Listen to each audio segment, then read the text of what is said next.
অ্যাশকোল ছিল সাহসী আর দয়ালু। সে বিশ্বাস করত যার শক্তি আছে তার কাজ হলো অন্যকে রক্ষা করা। ভয় পেলে পালিয়ে যাওয়া নয়, বরং সাহস করে পাশে দাঁড়ানোই আসল সাহস। একদিন সন্ধ্যায় মাঠের ধারে ভাঙা পাথরের দেয়ালের মাঝে একটি ছোট খরগোশ আটকে পড়ে। সে খুব ভয় পেয়েছিল, তার কান দুটো কাঁপছিল, চোখে জল।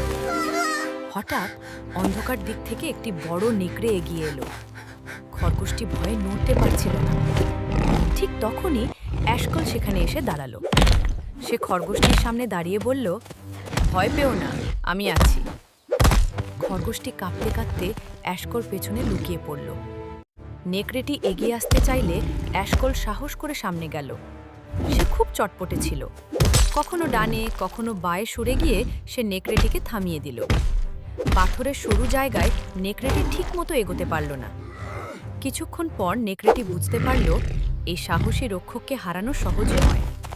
সে গর্জন করে ধীরে ধীরে অন্ধকারে চলে গেল। সব কিছু শান্ত হয়ে এলো।